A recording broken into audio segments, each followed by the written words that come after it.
Janet Sanders is our member at large, and she does all the planning for where we're going to be. And normally we're at Mount Brook City Hall, but something came up.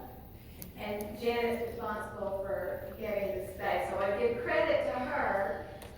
She's not here today, but we are so thankful.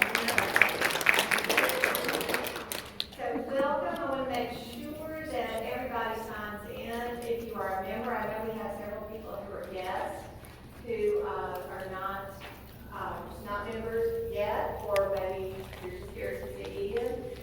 But if you are a member of the National Guard Association, make sure you sign in at the table with Elena. So for those of you that don't know me, I'm Susie Cappy. I'm the president this year, 2025. And we're going to expedite our meeting today. And I'm just going to go over the reports from all of our officers very briefly, so we have more time to see and hear Iain. First of all, our membership report from our Vice President of Membership, Delana, who's back there if you need to see her at the table. She reports that as of yesterday, we have 120 members. Denise Hamilton, our treasurer, reports that we have $14,951 as of January 31st. The newsletter will be coming out again in March. We do it bi-monthly. If you have any news to put in the newsletter, there are 2 email addresses to send them to. And I'm going to send out an email next week with just a few criteria for that. That would be helpful if you want to submit something to the March newsletter. So that will come out next week, so I'm not going to say it again. Our show chairs, Lois Mash and Sarah Crook, are working very hard on our spring show. We have had overwhelming response, applications of people who want to be in the show. And they are trying to get some more space outdoors. So they're working with Mountain Brook City, the city of Mountain Brook, to plan a little bit more space, outdoor space, so that we have room for everybody. They will let you know the status of the application around the 1st of March, sometime in that first week of March, and they will notify you via email. So everybody that filled out an application online will get an email first week of March. So we want to accommodate as many people as we can and allow for as much outdoor space as we can get. Other announcements, Tim Blanton will be having an opening at ROPO on Highland Avenue on Thursday, March 6th. So that's coming up quickly. He wanted me to announce that. He's out of town today too. Is Aaron Harden here?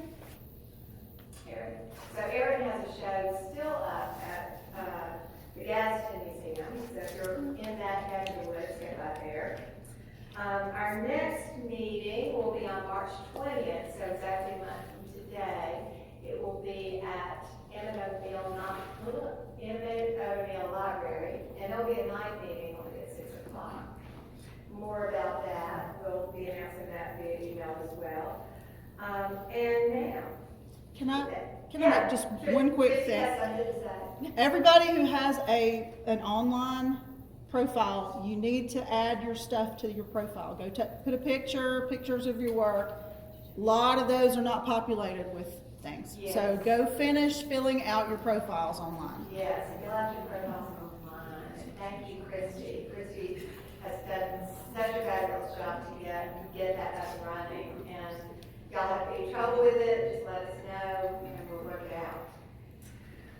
Now I'd like to turn everything over to our Vice President of Programs, Madison Taylor. Good morning. All right, I'm going to give you all a little bio on Iain real quick. Iain Stewart is born in Scotland. He is a watercolor artist who's been living in the United States since he was a young age. He's a signature member of the American and National Watercolor Societies, among other state and international entities. His work has received numerous awards and international international competition, hangs in the corporate private collections. Ian is a sought-after watercolor instructor and juror. He's been published in numerous books and periodicals. He just finished the production of his 5th instructional DVD, which I think is on the table, which is for sale. And in 2021, his first book on painting, plein air, lighting color was published, which is also available. I think we have a few copies of that left. Iain maintains a studio near Auburn University. In addition to gallery work, is an architectural illustrator with an international clientele in watercolor and design drawing at Auburn University, where he received a degree in architecture. Iain is an international brand ambassador for Skoda brushes, Daniel Smith watercolors, and Stillman and Byrne sketchbooks. Iain has some beautiful examples of his work on the table, which is all for sale. He takes Venmo and Cash App and and everything. Just a quick little background, because you put me in front of a microphone. Iain was one of the first real artists that I ever met when I was a underfed, unwashed, unbathed art student scurrying around Troy University. And he was one of the few people in that period of my life that pointed me in the right direction. And for that, I will be eternally grateful. So I'm going to turn it over to Iain. Thank you so much, and enjoy.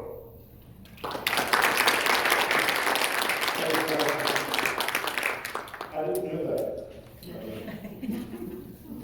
That makes me feel very nice. Okay. So, how are my levels, by the way? Good. Thank you very much for having me.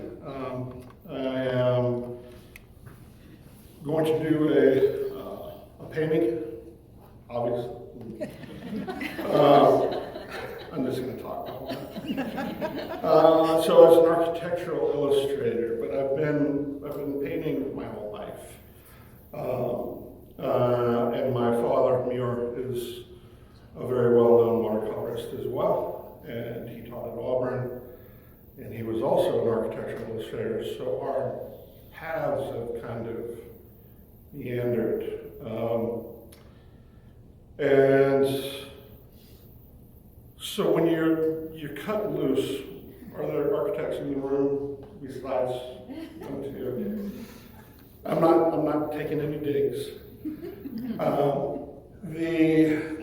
When you're illustrating, it's painting by committee. When you're doing this, it's, oh crap, can I get this done in the amount of time we have? But when you're truly painting for yourself, there's no limits, there's no rules, everything goes out the window, and that I didn't know really how to get to it. So I started doing these sort of glorified renderings, I think. They're good paintings, technically, but sort of soulless. And so that started me thinking, okay, something has got to change. So those of you that have seen me demo know what's coming here. I won't.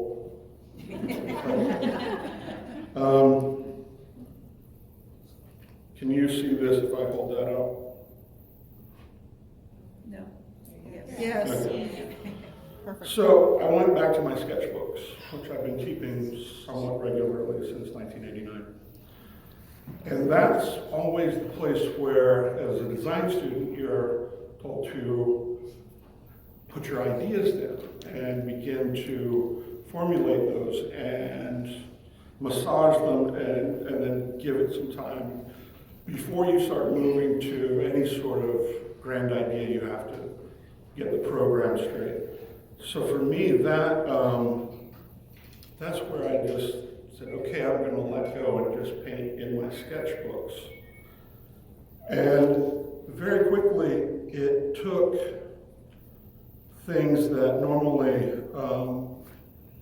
I would have really struggled with accuracy and wanting to get everything into a place where it's more about getting to the heart of something and letting the viewer take over in some ways and then getting back out, rather than holding you by the hand and explaining every little thing. So what happens there is that I sell paintings, I do not sell sketchbooks. These are mine, and these are all memories. And I tell people, I teach workshops around the country for urban sketching. I'll be teaching one in Birmingham, which I think there's a flyer here. And then I've been faculty on plein air or PACE a couple times. But I won't be at, Lake Tahoe this year, so. Hey, Ian, do you think I could, if I turn the lights out while you're showing your sketchbook? Yeah, that's what, I could try and paint in the dark, but I'm not sure how. No, Yeah. you don't want that. Yeah, that's right. Is that better? Yeah. Okay. So, these are just little ideas about what I would do here. So this, I'm looking for, and this is San Francisco, an incredibly ornate church. And I always look to break it down into its simplest forms first. So what does it fit inside? What is that rectangle or square? And so that all just becomes proportioned. So you're stacking rectangles and triangles and whatnot. But are you getting that right? And once you understand that you can play silly putty with things, wait till I show you the actual photo I'm working from. You'll understand is I play with everything now. I will pluck something from over here and stick it in. If I don't like that chimney, it's out of there. So if you want absolutely accurate paintings of historic places, don't come to me. But if you want my version of what it feels like to be there, come to me. So, and this one is a little ambitious, so I'm going to kind of jump into it. Let me show you that. So, this is Rome, and the Portico d'Ottavia is right here, right? And we've got these rooms, full of rubble, right? It's kind of old. And there's, what's so neat about it is all the layers and strata of age, and then how that's been brought back and then also allowed to sort of remain as it were. But if you look at these columns, see, you've got all this. I don't like this guy, and can you see that? So I'm not a real fan of him, so you'll see how I treat that. For some reason, I didn't like the bridge so much. And this is actually we're looking at the side. So they've redone a bit of that. I'm not sure when they did that, but this is the older stuff. I think it was 27. It's old. So that bugs me when I see something and I've got two things sort of happening that are pretty important at the same time. Then I always decide I'm going to push through. So if you look, there's my reference photo. That's pretty, I like that. But I don't really care about this stuff. Right? Yeah. I mean, it's or even the railings and things. You have to let go of that. One of the toughest things we do is let go of detail as artists. And the hardest thing I can think of is editing, simplification. So you look and you see and you want to count 1, 2, 3, 4, 5 bollards, there's this shape. No, that's too interesting away from where I want you to look, which is right in here. So then again, back to that. So I'll just put a sky in and get cracking on this thing, and we'll see how this goes. Okay, you want lights back on? Yes. Yes. Who said I'm not gonna say anything. Okay, and I have a little cheat sheet here.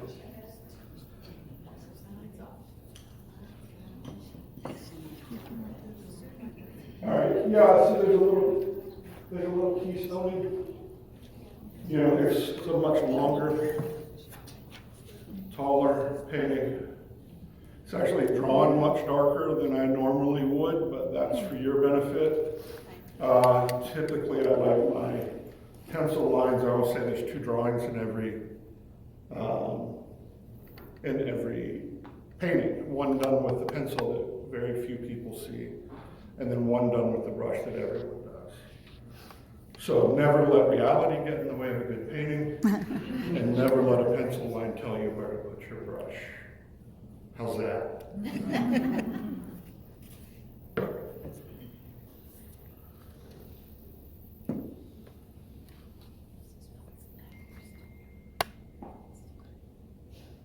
And when I go silent, and I will, that's when I'm trying to figure stuff out. But I'll also take you on strange journeys of silly things I've done in my life. I don't know. Once you start doing this and try to talk about painting while keeping you awake, it gets really hard. I was talking to Adrian just a minute ago, and my wife and I were talking earlier this week. I think I've done 100 and some odd of these. The first one really freaked me out. This one's still freaking me out.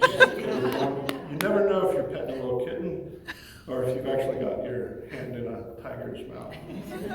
And that's just the nature of this. If you ever doubt me, give it a whack, because painting and talking at the same time is Yeah, no, a tricky one. not for me. I had to teach Brain myself. does not do that. And I did so by teaching my dogs.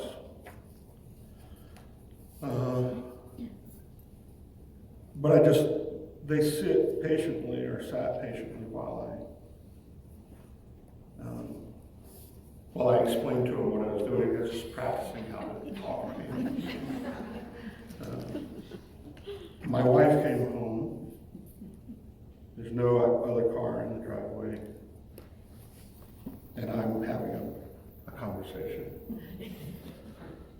And who's there? Nobody? Who are you talking to? Oh, I'm teaching the dogs how to paint. So I'm putting together a little sky blend here. And the thing about demos is we'll get this to a certain point, or maybe we finish. But I'm not going to put my foot on the gas to do something that's so just to show you where I want to get it. But I want to show you how I go through, so there will be bits that do get to a completion. Maybe the whole thing, who knows? I shut up, start painting. So mainly, first thing, where's my light source? And I want it coming here. Yeah, so maybe it's like 11 o'clock in the morning or so, or 10.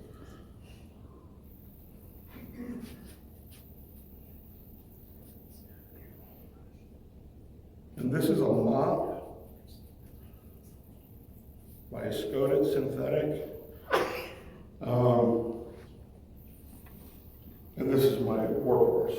I'll do a good bit of the painting with this. mixture of cobalt blue and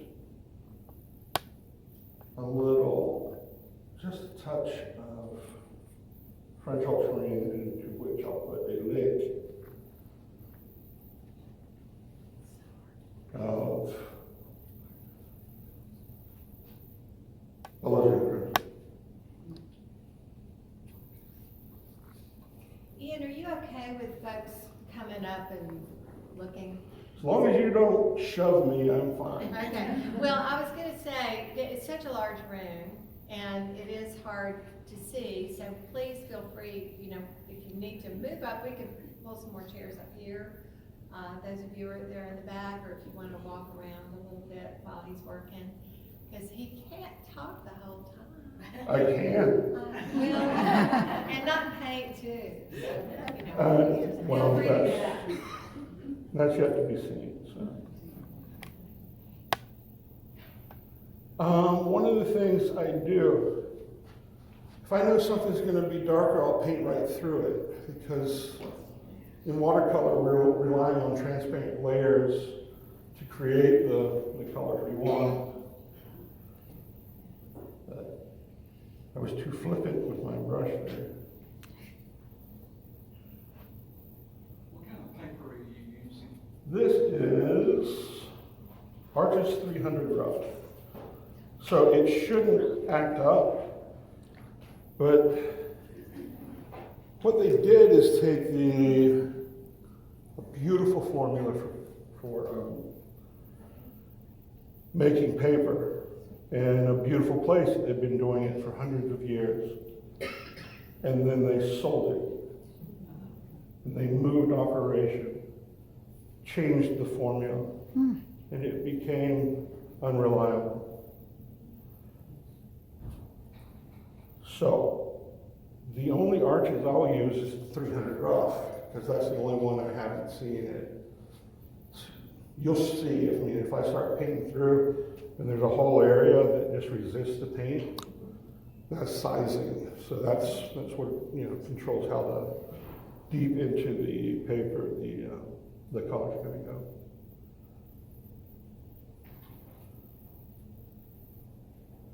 There's also something I should touch on, which is technical, is the bead, excuse me, which is just, there's a little bead of water at the bottom of all this wash, and that allows me to control how I bring it down the page.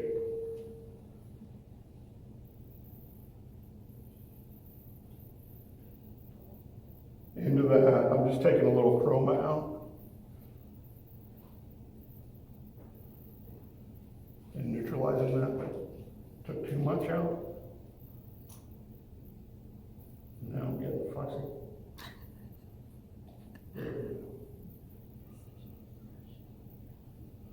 So I want this guy to kind of polarize too. This is anytime you can use something to your advantage, do it.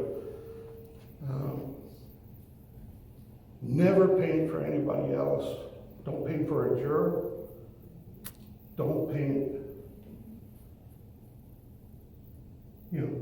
paint on your time for you.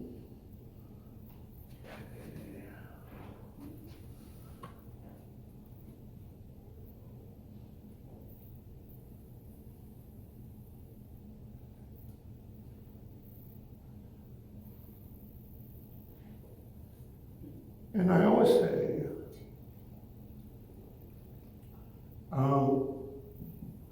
just to write that down. What do I always say? I'm not sure what I always say. I always say something. Completely forgot what I always say. Is it going to be like this the whole time? Yeah.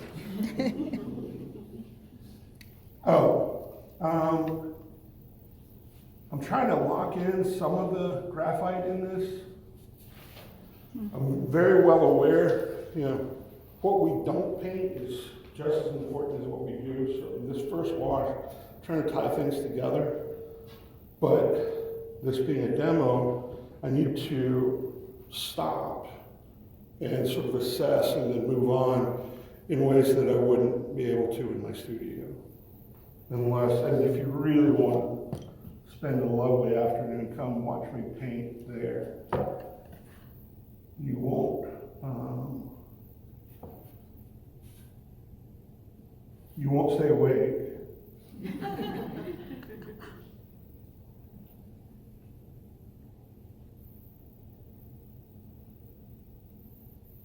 And I think one of the tricks, and I don't like that word either, by the way,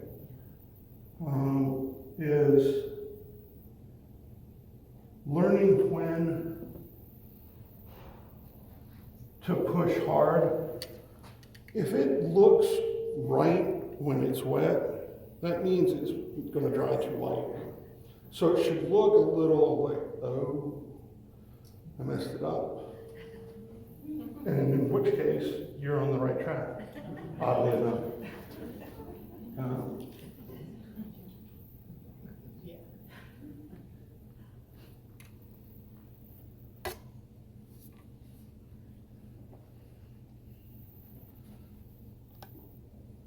I'm going to begin to warm things up back there.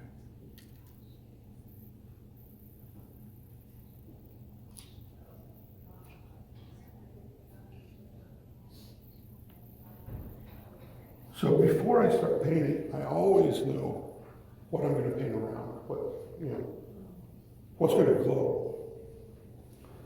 You only get one whack at that. So I figured, why not do it right off the bat and decide if I've ruined the painting or not.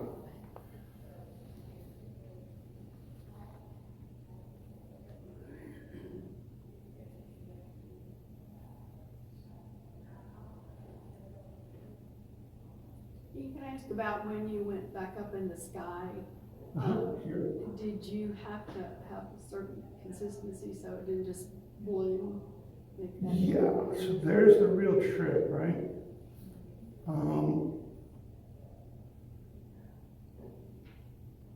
Understanding what, a wet brush like that would do to a dry wash. If I put that in there, go chaotic. I mean, it would create some effects, but they certainly wouldn't be what I wanted to have happen. So understanding the moisture content there versus what you've got in your brush versus how thick this paint gets. Because we start out and it's fairly thin, it's going to gradually thicken.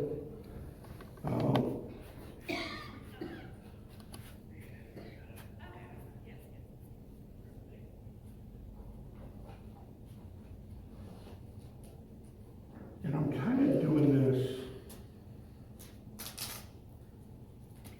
to seal in this graphite. Did I say that already? Is that the Sedona that you're mixing in, or Just all we got is French ultramarine, alizarin crimson, burnt sienna, crimson? and a little cobalt blue. So that's rough paper. I can get this kind of. I'm not kidding, you guys. We can do it buffet style. Come on up. But what I can do is this really works well for dry brushing. But the other thing, and that's getting all caught up in what rock and what column and blah blah. There's not the thing. It's all shape and how I treat that. I'm just gonna. So you're basically just wetting that bottom right now? I'm creating textures that I'm going to use later. Okay. But yeah, I mean, if you think that I'm just doing this to look cool or something, I am. Can you look cool watercolor? Yeah, you can.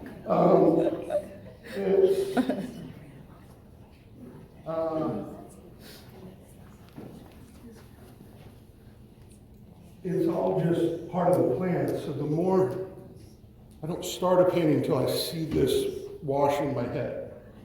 And then I see the next one. Oh, hide that from you guys. I did my homework, but We could, that's not in the picture, so they don't know what you just did. I didn't do nothing.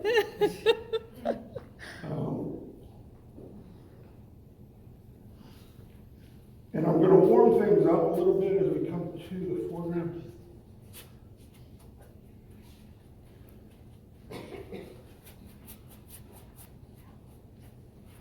I just don't want any harsh edges. So, I'm gonna give that a second. Water likes to hang out on the Tape. sides of the tape, and you can knuckle that one pretty easy.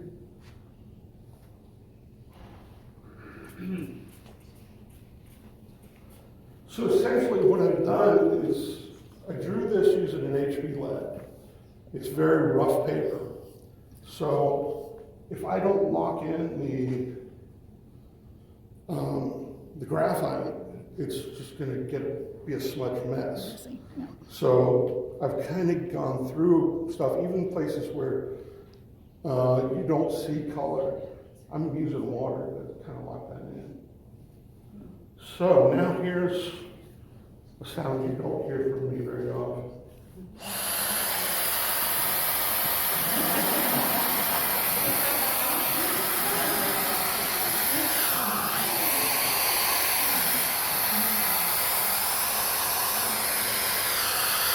And a lot of times you may say, I wish I hadn't done that, I could fix that.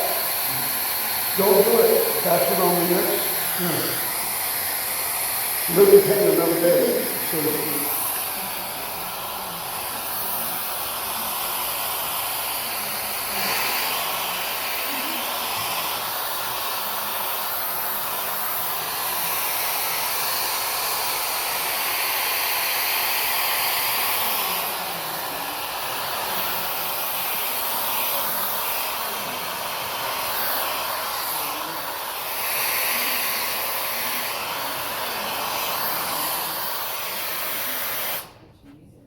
All right. So there. Thank you very much.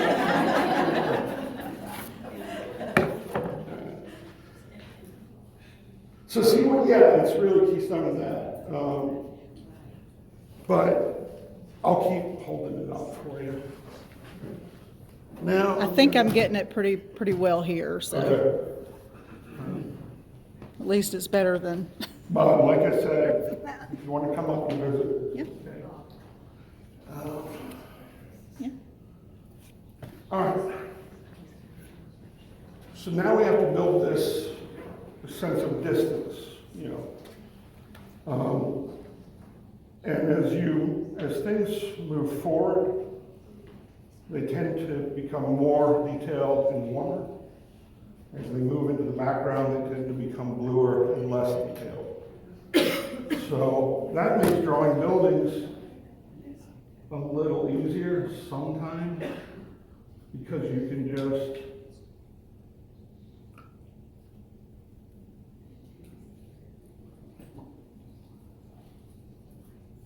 I'm mixing a gray with some cobalt and some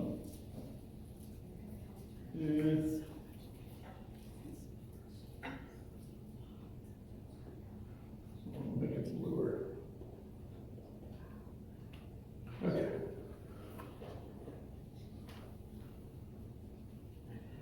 Now that looks a little dark to me, which should mean, all right, we're doing okay.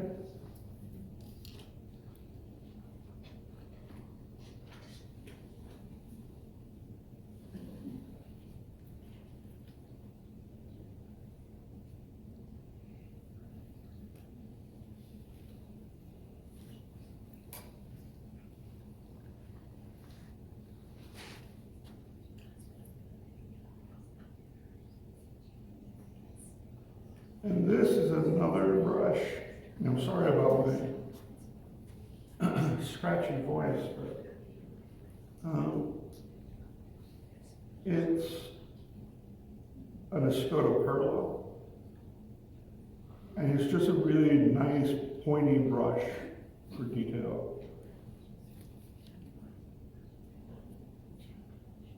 And I'm making a transition from that blue down into a more orangey color.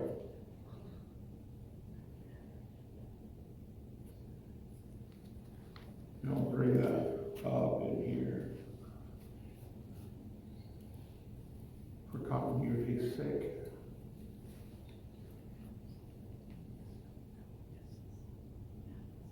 So if you teach yourself to look for these negative shapes between buildings or whatever it is, then you're going to find that you're, without having to go too deep into perspective, that you're going to be more accurate because you're teaching yourself to see the void or the negative.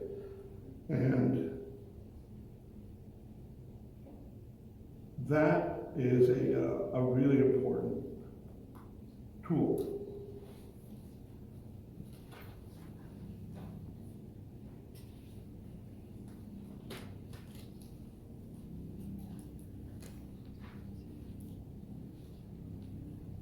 And again, normally I would just go through these guys, but demos is never normal, or never normal.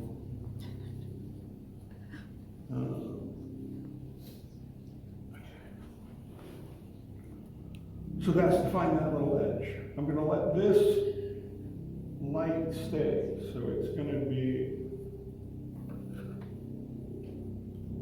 that's just the front of the building catching a lot of light. I can play that up or play it here, whatever. The same with this. What I want to do is get this stuff in to a point where I'm happy, and then I'll make another decision about the sky that may or may not involve all of you. But we'll see.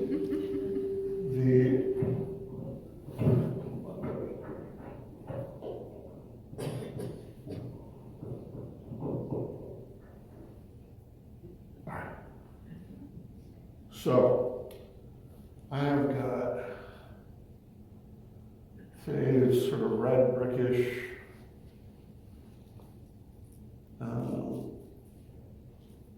so notice that I've got two colors left over, right?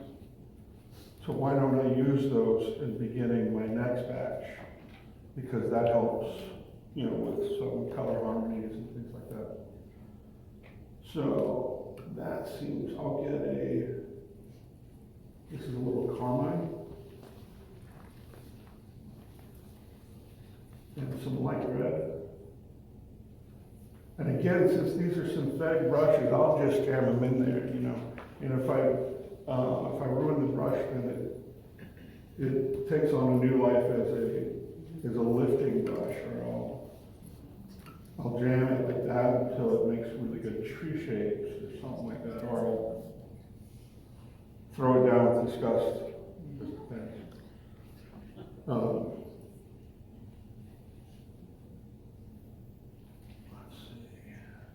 Think back, and then on this side, I'm going to get some burnt umber. And you see I have a fairly limited palette.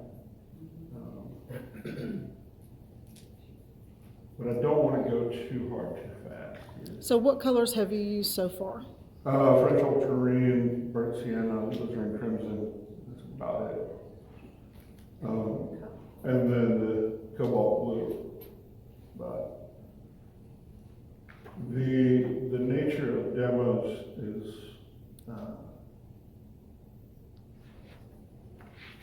it's so different than teaching.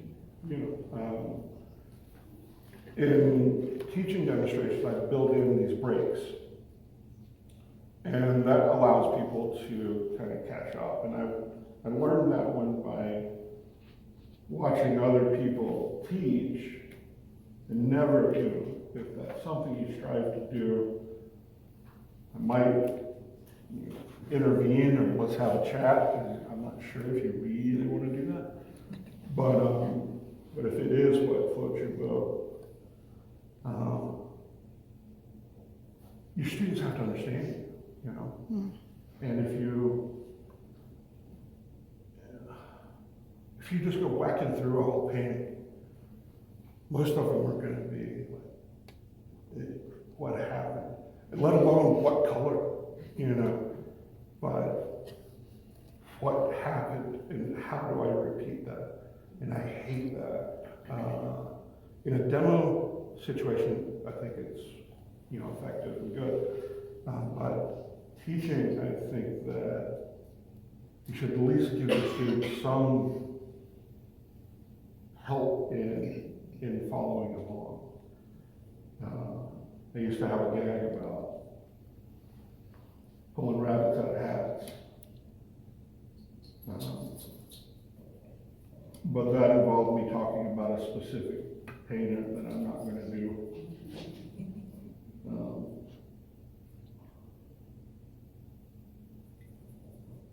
right. I think that's good. It's either going to really be good or freak me out. So.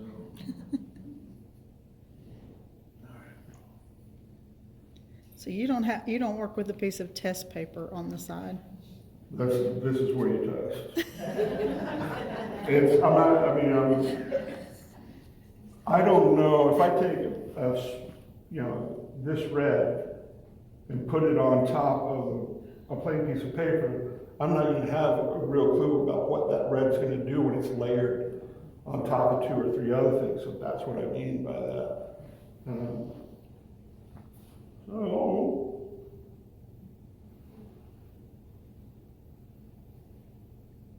And again, just looking for shade. That's too light. So I can give it some oomph.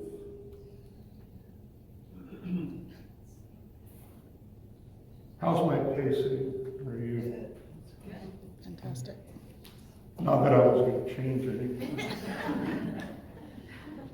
Those of you that know my dad are probably now getting to know me on a different level and going, I remember.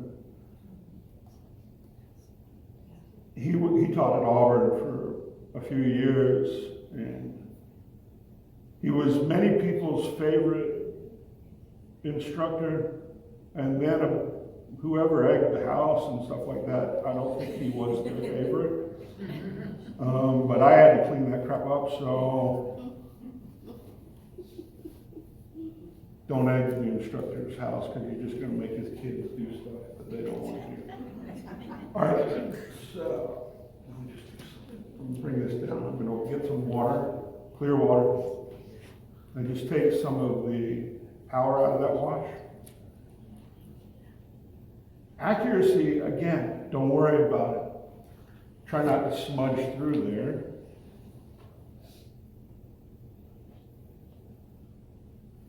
But you see, where I didn't, where I painted through the sky, this is just covering that up. But what I want to show you is, I just need to get to a certain place.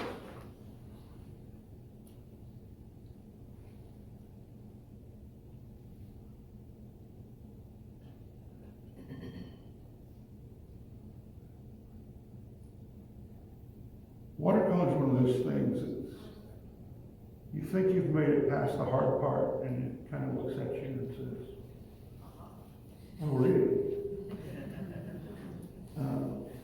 So that whole idea of dropping in and knowing when to,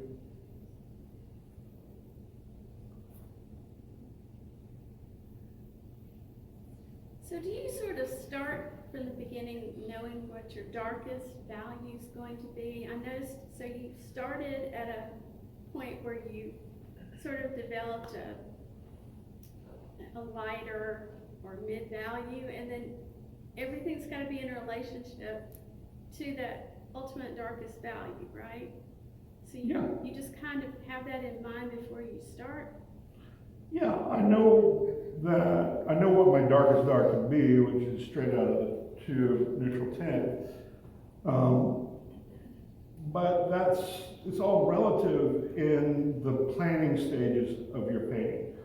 So what I would say is a better way to think about it is plan your painting and know what's going to happen. Have a plan of action. Step 1, step 2, step 3, rather than reacting to what happens on the paper. And that's one thing that separates hobbyists from professionals is they're not going, you know, there's a decision-making process. Yeah. And that is the most, or one of the most sort of boring parts of all of this. But It's I very actually kind of different find it fun. It's very different from oil painting, where Yeah. you might start with your darkest values and. Well, there are painters that do, you know, do that watercolor, the late Roland Tilder being one of them. So what he did was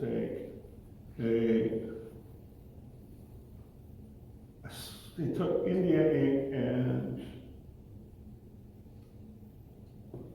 diluted it to 75%, and then he painted in all his darks. And then he painted up to those darks, right?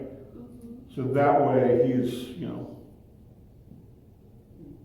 he's making a plan and he knows when to, you know, stop at. What I do is, there's going to be a time, I've got a reference photo that's, you know, it's not driving any decisions for me, and I've got a little secret thing that I'm peeking at. And then I make decisions based off of that, but generally speaking, you're gonna get to a point, I'll come in with some strong, you're gonna get to a point where you decide you want a low-key painting, you want a high-key painting, what's the light, and that will direct your darks. So an object that in bright sunlight would be very light on one side, and then have a good strong dark to it. On the other, in a moody painting, would not have that. It would be, you know, everything would be softer and less, you know, less high tone or high key. We went to Carlsbad Caverns and I took a headlamp and I drew and painted 3,000 feet below.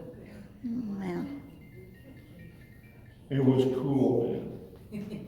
Until my buddies showed up, and then they're all like, "What you painting, Pepsi? You got one of your pesky sketches going?" Shut up.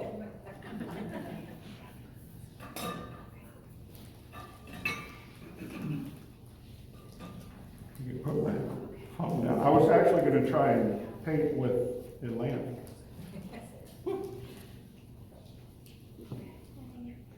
Hey. Yeah.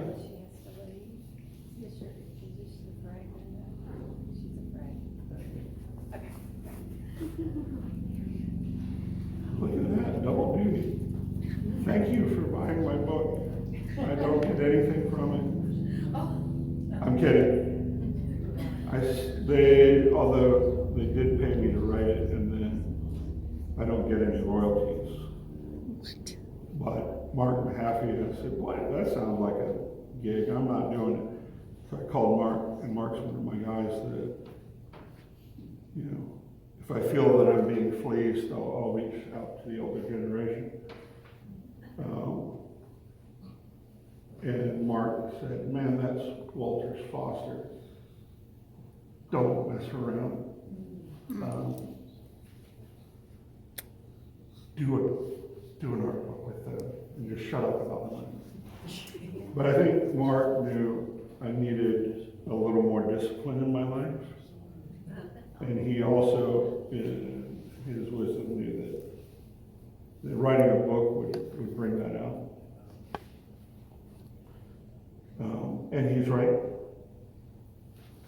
If you don't know Mark Mahaffey, look him up. He is one of the best. What kind of sponge is that you got on your? Let's get ready for everybody to get jealous.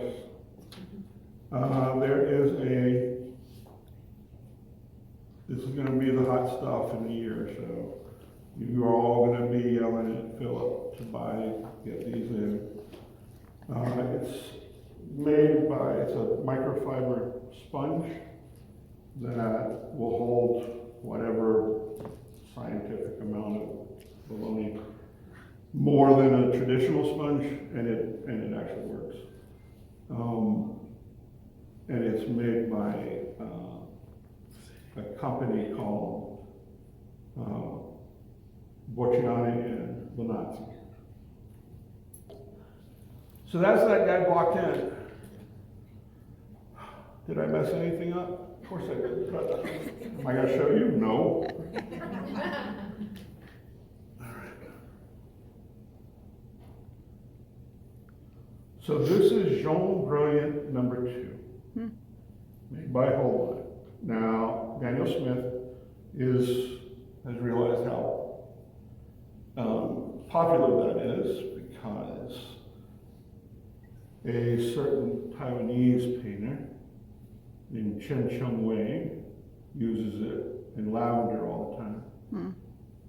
And if you haven't looked him up, do so, but do so when I am not around.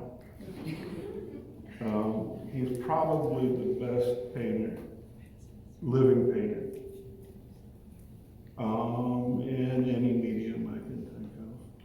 The man sees in a way I don't understand. So now what we do by painting around things,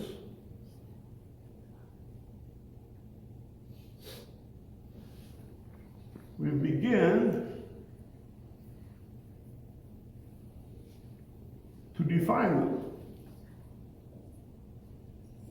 Those columns are hanging out in air, and now we can kind of see it. I can't see. And this is me talking to myself, because I do this all the time. My studio is at the Opelika Art House, which if you have not visited or been to a show there, I highly recommend you do. I take studio visits on requests. And we will be having a show later on this year from all the studio artists. But for a long time, it was me and me. Because a lot of, not everybody's making their living doing this, right? And I'm not going to denigrate that by calling it a hobby artist or anything. But I will qualify that by saying they didn't need to spend 8 hours in the studio a day. So I had the luxury of having all the free time in the studio by myself. And I could turn the music up as loud as I want. It's kind of some mix between Risky Business and Home Alone, I don't know. But now we've got it full, and there are some professionals in there. And that is done what I always try to do in my workshops, is create this studio-like atmosphere where everybody begins to gel. And it's not just the instructor pulling people forward, but it's the group moving forward as a whole. And that's a really important one. That's my first year professor in architecture school taught me that. And I had something smart to say, like, isn't that your job? Because he pulled me and 2 other guys aside and said, okay, I'm going to teach you something. To wit, I said something smart out of me. But it's the best piece of advice on teaching I've ever, in that manner, I've ever had. David Biggie.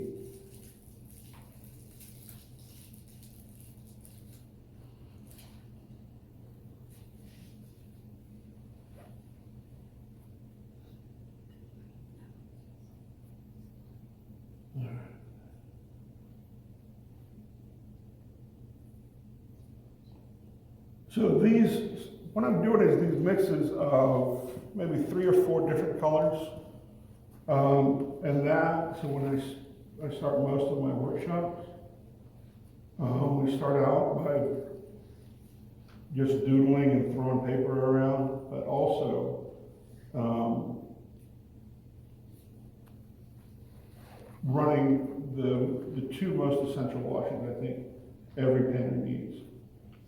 One being the graded wash, you know, and being able to run that from a tone into nothing, and then grade it hard out, and then also be able to at the same time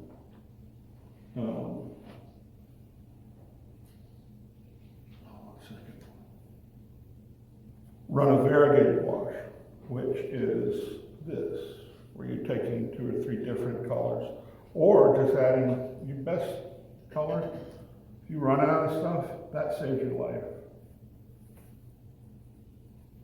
Well, what will I do? Put your dirty water on it and get out of there. It will, you know, anything you're going to do is going to be darker, so why sweat it? These are incredibly hard washes, and people go in and I say, we're going to do this, and I get the eye roll or something like that. I'm an intermediate or I'm an advanced painter. Oh yeah? Let's see. Because if I wanted to test out anybody's technical skill in watercolor, there'd be one thing I'd ask them to do, and that's run a wash in cobalt blue, perfectly flat wash that has no streaks and no change in tone. If you can do that, then you're hot stuff. But you also know enough tricks to be able to pull that off, because that's an incredibly hard thing. So it's this idea of, I should be able to do this, or I am better than that. It's just not useful. He sure is peachy. So, let me get it. So, Madison, one of the things that's going to happen here in a moment is we're going to have to do a water change. I'm about to add some greens. Once you do that, greens foul your water, and there'll be a tint to it. So I always mix green last.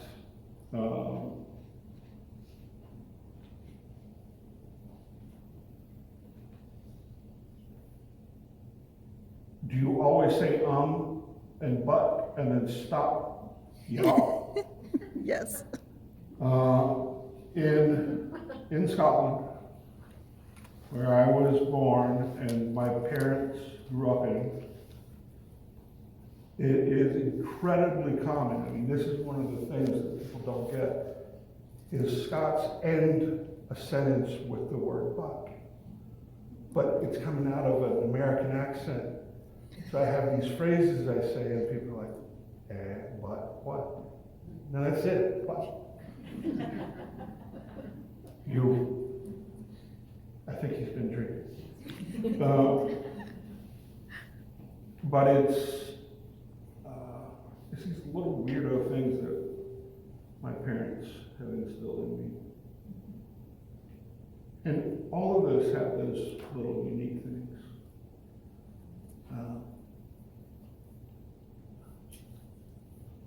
My wife's father, a man who I greatly admire, named Bobby Jones. Not the golfer. No, but he was the plumber, and he ran a backhoe, and he built his own house. Wow. And he lived in a trailer with an outhouse for 12 years to do that. Wow. But that guy could build anything. And the more I started comparing my parents and him, and this guy doesn't have a college degree. He's a lot smarter than my dad in some areas. And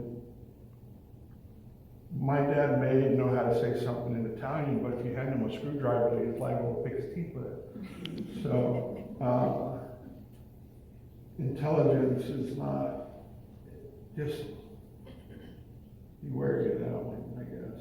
There's so many similarities in our backgrounds, you know.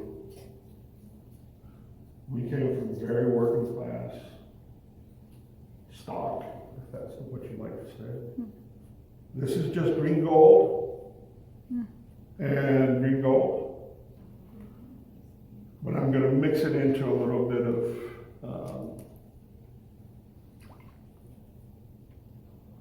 undersea, and then start mixing in a violet. You want the water changed now? Not just yet. I'm going to do this too.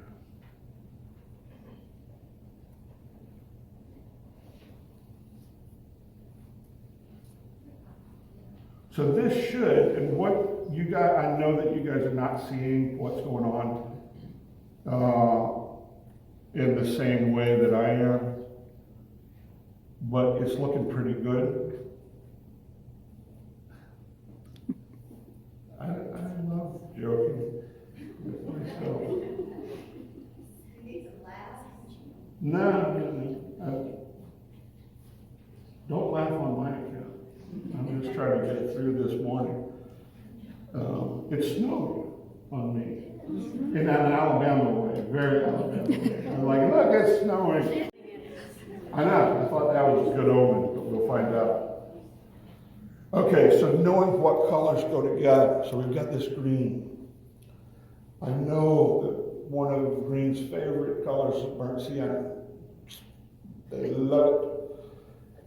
I also know that Green's complement is red. I've got a good bit of red in here, so I can punch that green a good bit.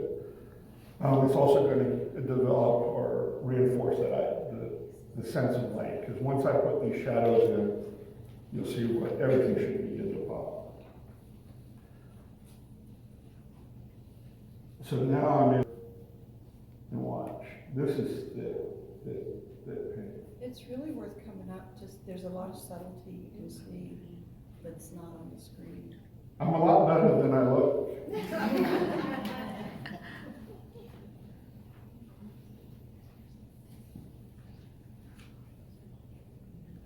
And I don't bite, usually.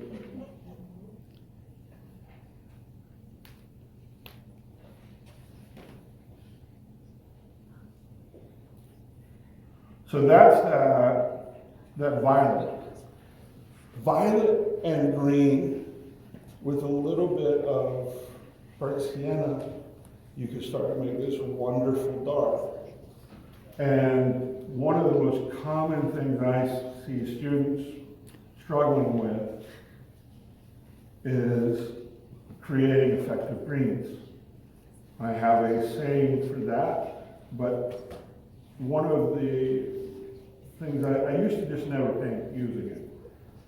But that's kind of cheating myself out of a really good color.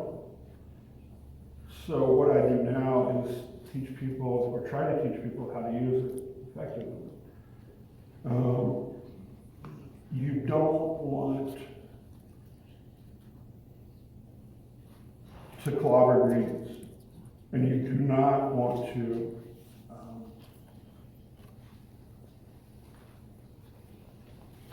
layer them. You get 2 layers of green.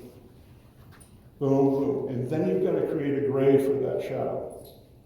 If you put a third green on top, 90% of the time, you're going to wind up with something opaque that looks dead and lizard-like. It's not good. Especially, I mean, it's like layering cabinets. You just can't do it. Believe me.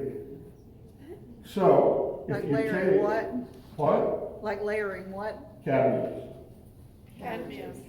Cadmiums? Like cadmiums, okay. Cadmium. Well, don't know. Oh man, I got a shot in the paint.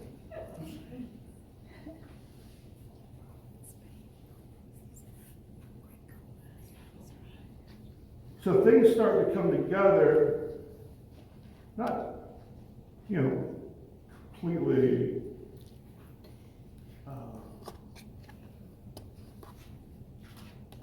there are secrets still to be revealed, but you really start to see how this painting is forming. Am I running people off here? Not at all. They're all behind you. Okay. It's like those, when we had to, start doing Zoom classes. My teaching style is very much like my speaking style. But if I don't have any feedback, then I go, they're probably not enjoying it. Is anybody really getting anything? Yeah. And I'll have some later on this year. I think I'll add 1 or 2 Zoom workshops. I probably will do a workshop and a public demo in Opelika later this year. Just trying to figure out dates on that. So that gets us to point number 2. So that's pass number 2. First one is sky. So we call that the mother wash. That's the one that ties everything together. The next one, we start to carve out shape. And that's what we've done. You can see the silhouette of city, and there's no doubt that silhouette. And then I've put a fairly juicy green in here at the bottom. And now I can go into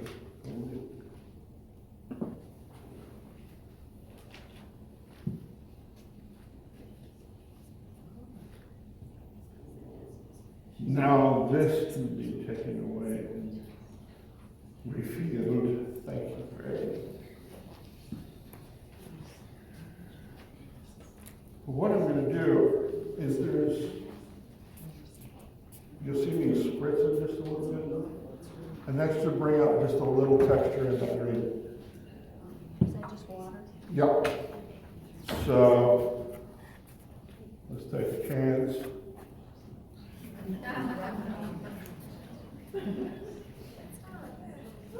Oh, it's not good. I have until 12, right? Yes, So that's pass number 2. But again, this is a demo, so I'm moving kind of quickly, and I'm glazing over some things that I always spend a little more time on. But again, you can see some of my final work, and of course the frame one. But seeing this without it, and I'm just letting that run a little bit because it seems. You got to always keep your eye on watercolors. Like you look away for a second and it's halfway up the bookshelf. That's when my kid started to be able to climb. And Daddy stayed up too late watching the Georgia game the night before. Yeah, basketball. Have you ever offered like a 2.5-year-old like $100? Just crying, like, please, I'll give you $1,000.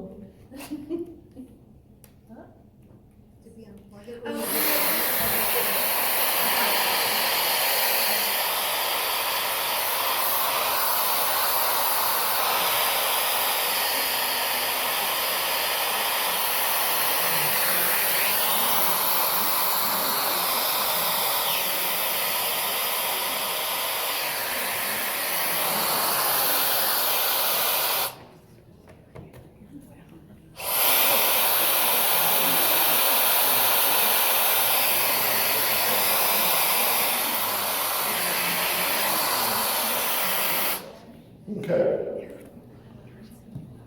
So, there we are. We got right. Now let's get a shadow on. Let's shape this, right?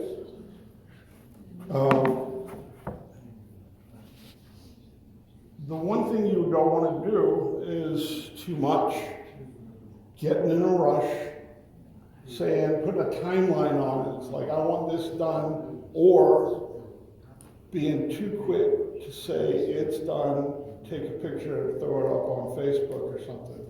Start counting likes. Don't do that. Let it sit overnight or something. You'll catch things that you won't have.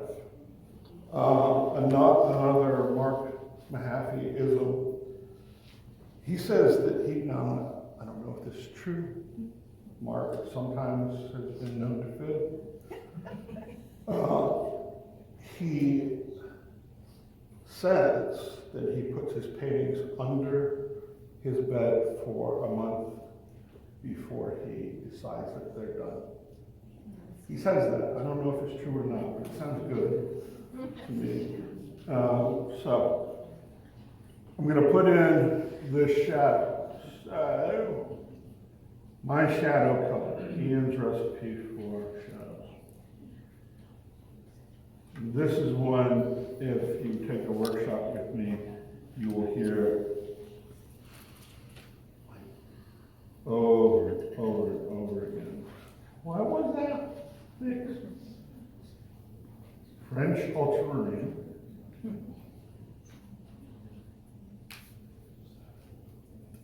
And then a little bit of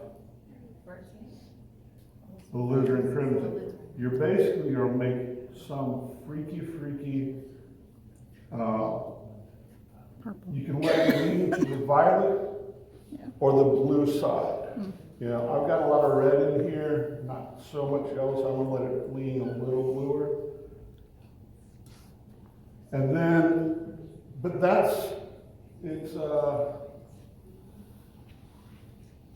it's a raw color.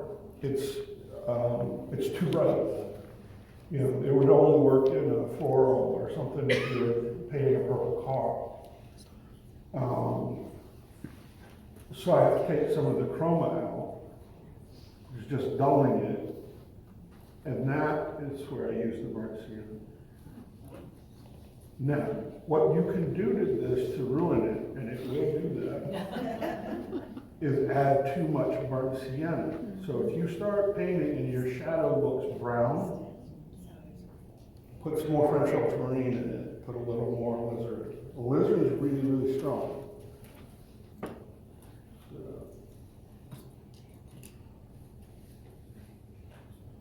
So this should give me the, if it doesn't, then I'm not there. It doesn't, I'm not there. I need to get the real willies.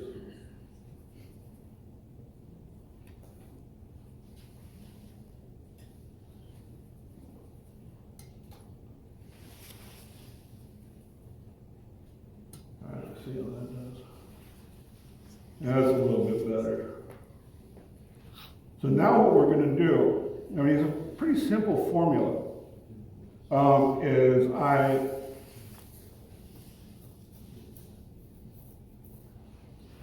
put in the big shapes, or put in the sky, the motherwort, then I put in the big shapes.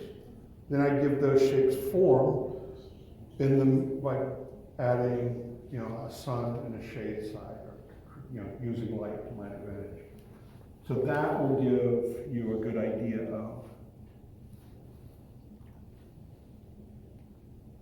of the overall, you know, what things are going to look like. But I'll take some portion of this and take it fully up.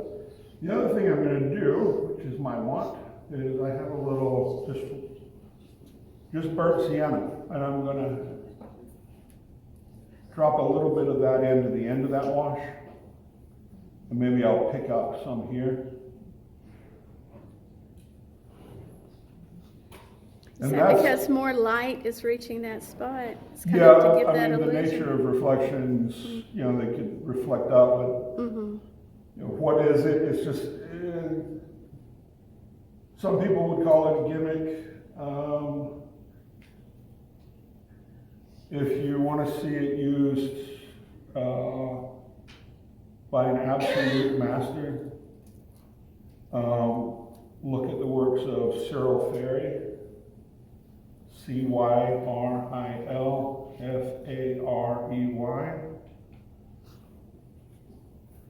And if you go back and then you look at modern painters, you're going to see where they got that idea from. That guy is the absolute master of controlling light in watercolor. I mean,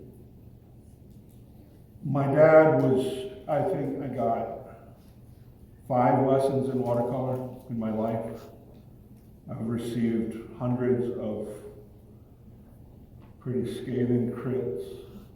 But what he did do is he turned me on to the right people. So he would casually flop a book over and say, you need to know this. So, or when I went and, I was just starting out as an illustrator, trying to figure out perspective, which is really tricky, or everybody would do it. He said no. And he threw me this big book from what looked to be, the 1870s or something. Read this, that'll teach you. You want to know perspective, that'll teach you. Dad. Oh man. He does not give up his tricks. See how this just starts to push it into that third dimension. And that's the whole thing about perspective, is we are demonstrating 3 dimensions on a 2-dimensional surface. That's it.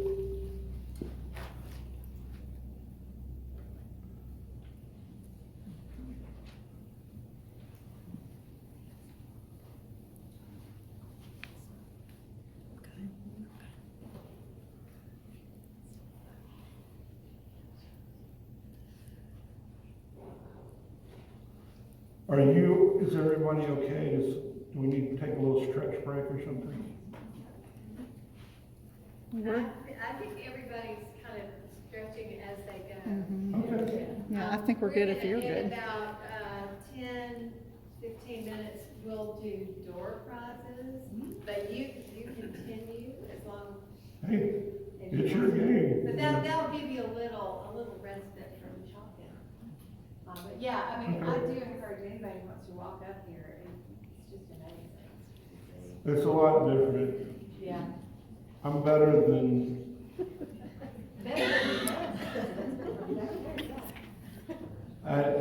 and I'm extremely humble. Yeah. So I'll be driving home today and thinking, I can't believe what I said in front of this.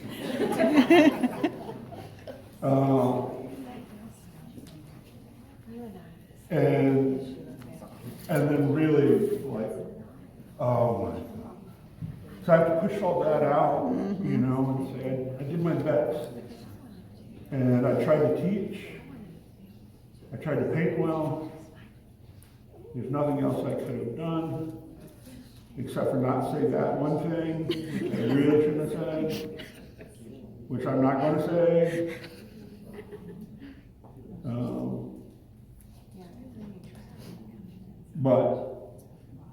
And if anybody is interested in knowing where else I will be going or what workshops I'm conducting, you want to join me on a sketchbook tour. I'll be in Santa Fe in April.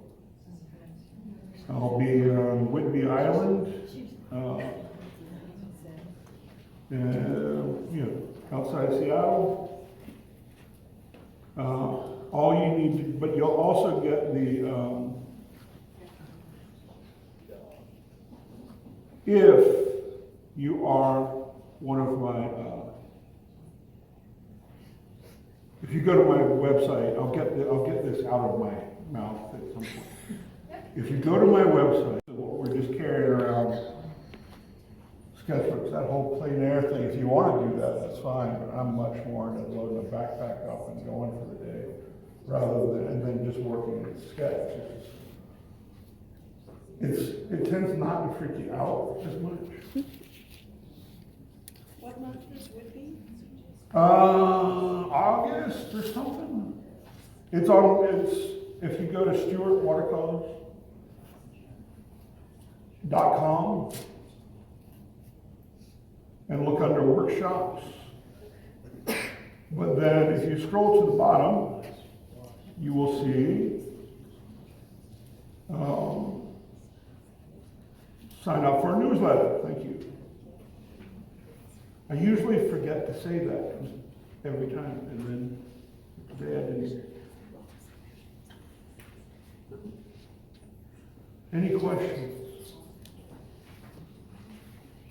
Do you ever use white? Sure. If I mess up,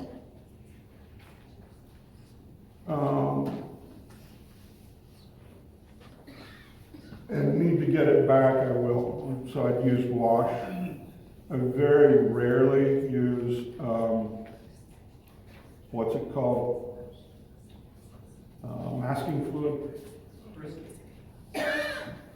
Or masking fluid, whatever you want to call it.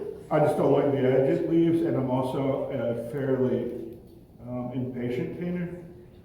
So I don't like for that stuff to have to wait on it to dry to get painting.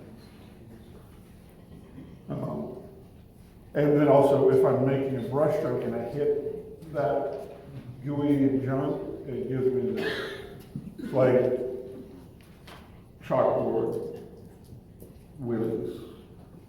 I don't like it. He's no fun. Well, I mean, some people, like, my friends that do sort of hyper-realism, I mean, they can knock it out of the park. If you look at that one of Notre Dame, that one slice of light, that's Frisket. That's the last time I used that. That was 2020. I just grabbed that off the wall last night because my wife said, "You're not taking any paintings that are framed." I wasn't planning on it. And then I was like, "I don't know where the bubble wrap is." He goes and gets all of it. I think I'm just put on this earth to bug her now. That's my purpose in life.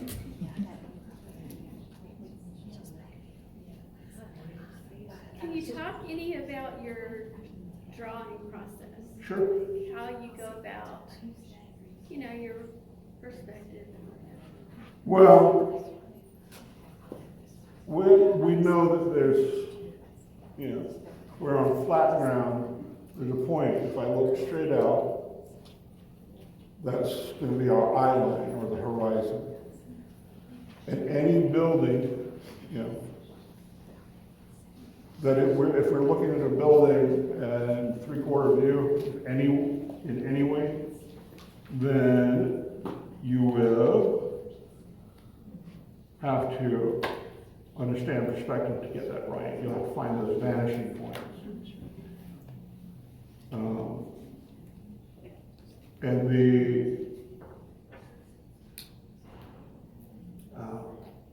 it only gets trickier from there. The best book I found on drawing, and the one that I recommended at Auburn, that was my textbook, was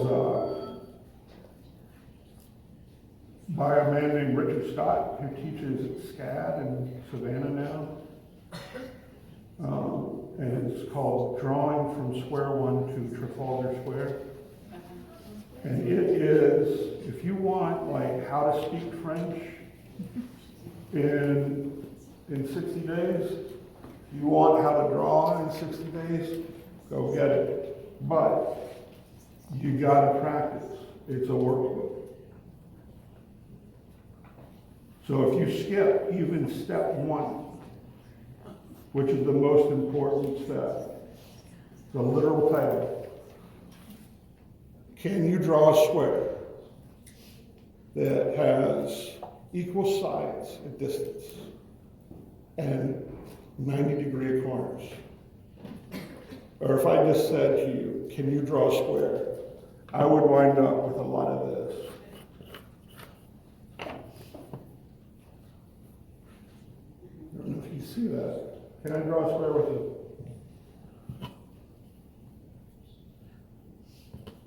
There's your square. That's not a square. You know, it's all wonky. Can you draw a line that goes up and down? Can you draw one that goes horizontal? You want a trick for how to draw a long horizontal line or a long vertical? Instead of looking at where you were drawing, look at where you want your line to stop.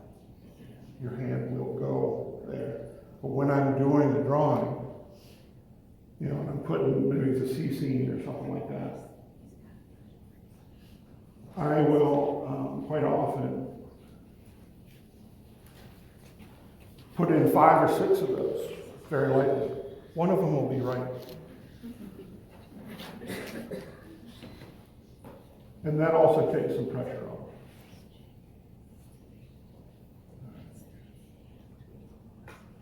So I'm going to get here. So now we see the shadows on that building. Oh, we don't see.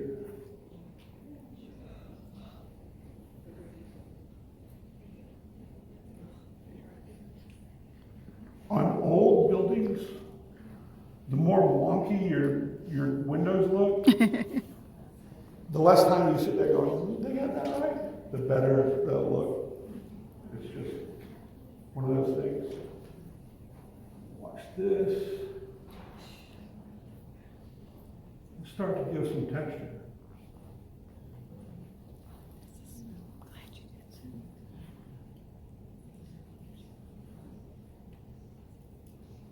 And this one I'll post it when I'm done with it, which should be tomorrow. So that I'll drive home and go into the studio.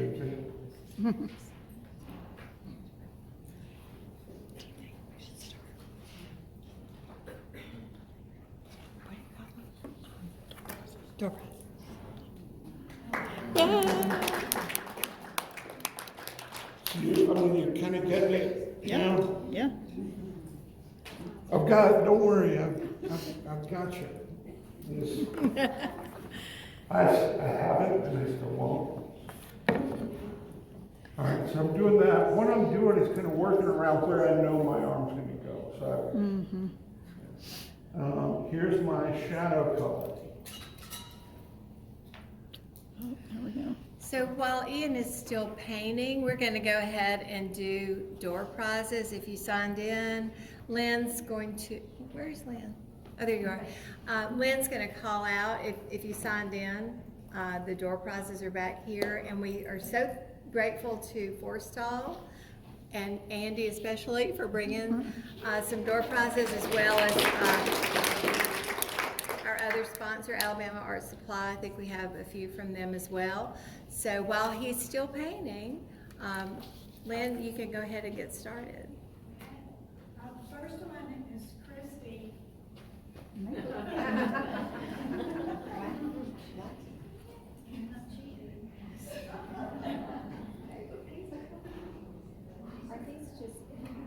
Those are nice. You can look through it. Do you mind? No, not at all. As long as you're not holding a chicken wing. I'm not. I don't have any red wine either. That's great. No else and That's she what knows she's okay, so this is just like my regular sketchbook. Yeah. Yep. I use their office here.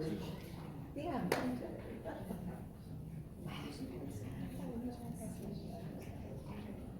Yeah, feel free to look at the sketchbooks.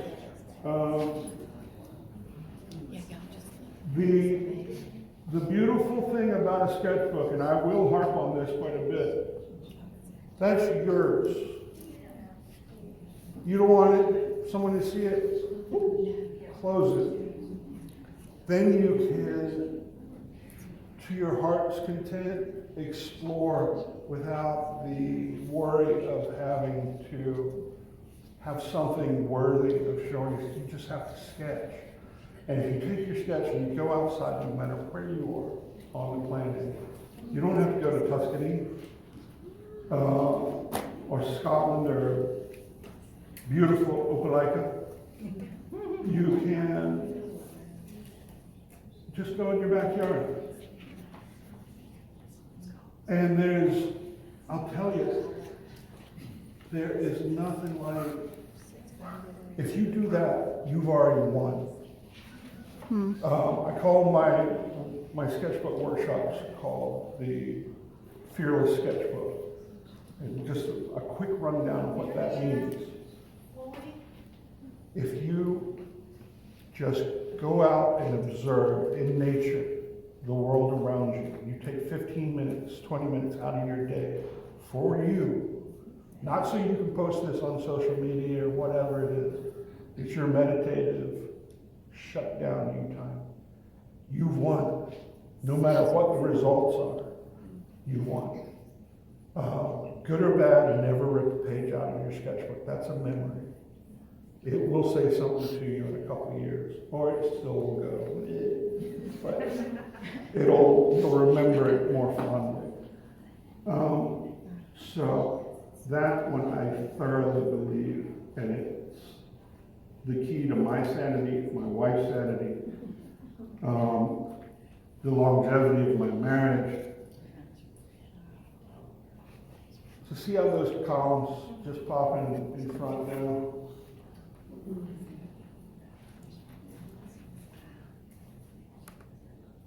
Kathy, Prince. Oh yeah, sure. I'm not good at that.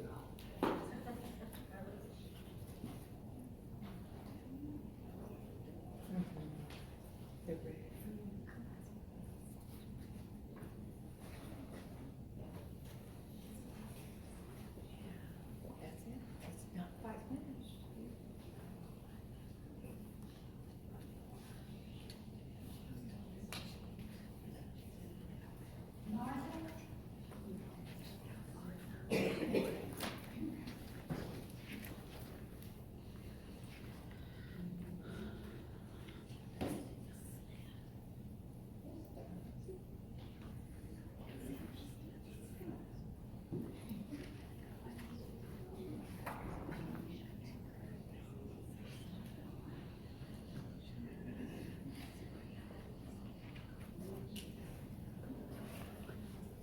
Now, I have public and private sketchbooks. These are my public ones, or there would be writing in there about people in my life, me. They're very therapeutic.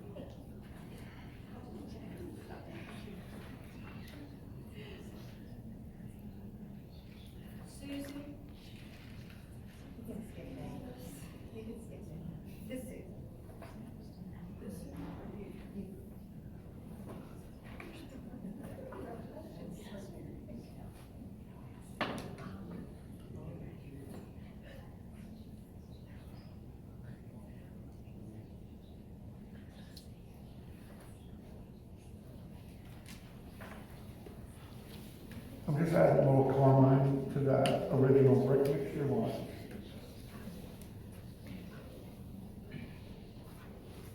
Sort of dry brushed. And then I'm going to drop in.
whatever you want. Whenever to you do. feel, whenever you feel it's a stopping point, how about that? That's not a great thing to give me. It's not a very good thing to say, right?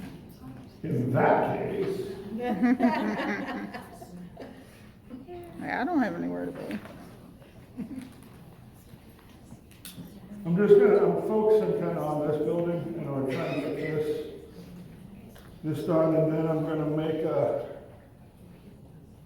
scary swooping move that, Well, we want to see that. yeah, I know, and I don't wanna do it, but I got it. If I ask people to take risks, I have to take risks as well.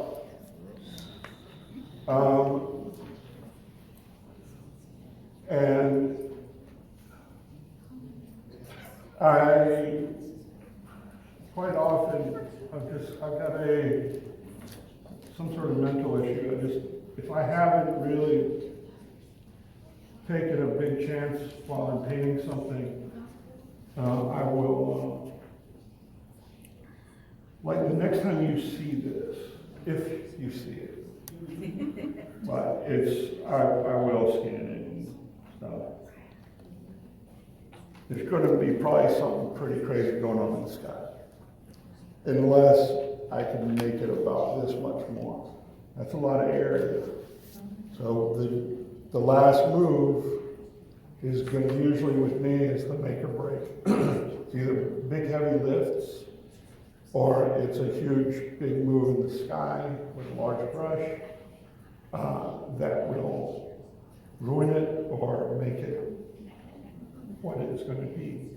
And I'm sick like that in a way because I embrace that idea of give yourself every opportunity to ruin it because that's the only way you learn. That's the only way it becomes special and yours.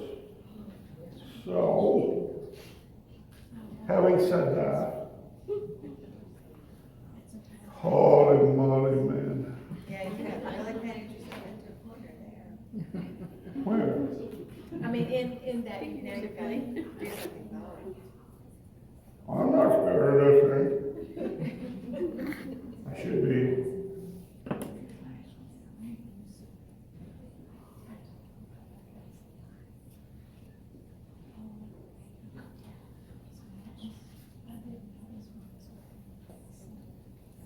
Okay. All right, this is going to be. I'm going to take a little bit. It's so weird. There's some modulation in my voice when I hit it, this ring.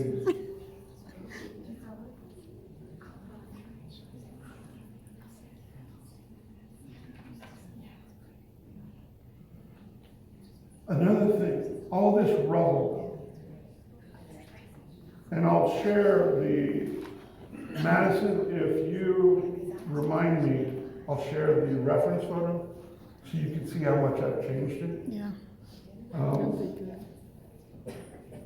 Me and a friend of mine that kind of does the same stuff like this, we were trying to figure out what street in San Francisco he had done a painting, and he was like, I don't know, but it's not going to look like that street.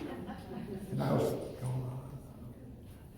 there's nowhere you can see Coit Tower and Peter and Mary's, or Peter and Paul's on Filbert Street. It's just not, Coit Tower's way over here. Gotcha.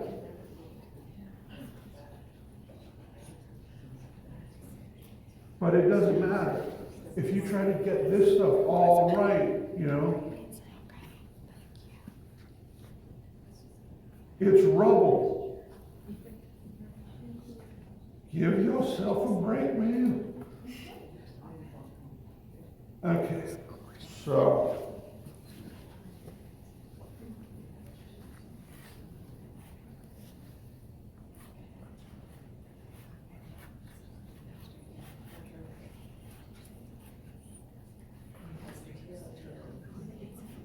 Is that graphite?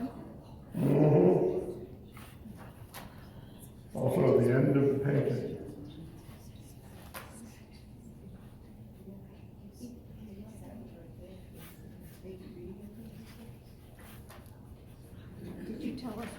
pencil you sketched with? Is it It's an HB. HB. Is that in the level of softness? It's Not the, kind of middle range soft? yeah, it's a good, solid drawing pencil.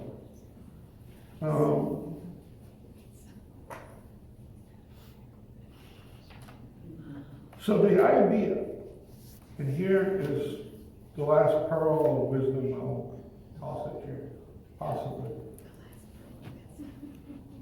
The idea of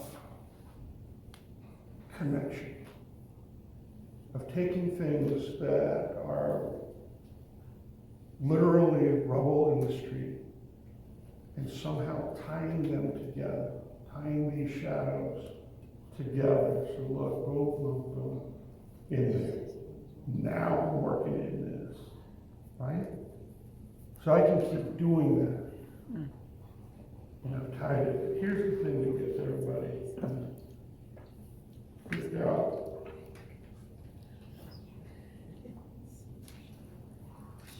Aren't you scared of ruining it? Of course.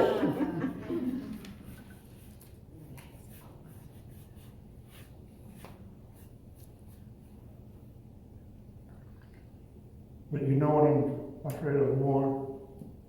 Is not having the guts to ruin it or to take that chance.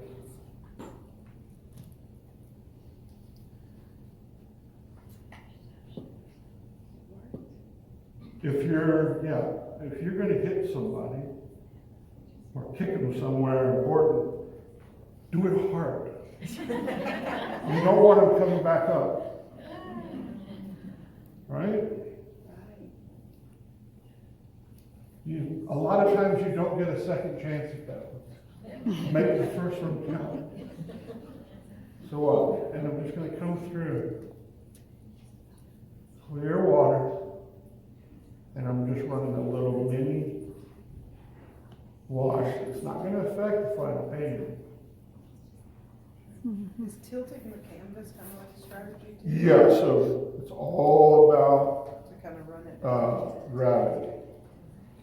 If I don't, a lot of people paint flat, and that's fine, there's, if everybody painted the same way, it would be such a boring world. I paint in order to get that bead, to make that wash that I just made for going from a violet into that burnt sienna, I have to have a bead, because what that bead does is physically mixes the color on the page. So when someone says something ridiculous like it painted itself, that's what they're referring to. They're crazy. But let me let you look at this, and then I'm going to show you one more thing. But texture is your friend. So you can make this thing come out like that, right? Or you could put your thumb on it and press and try to slow. Or you. That's how I get it.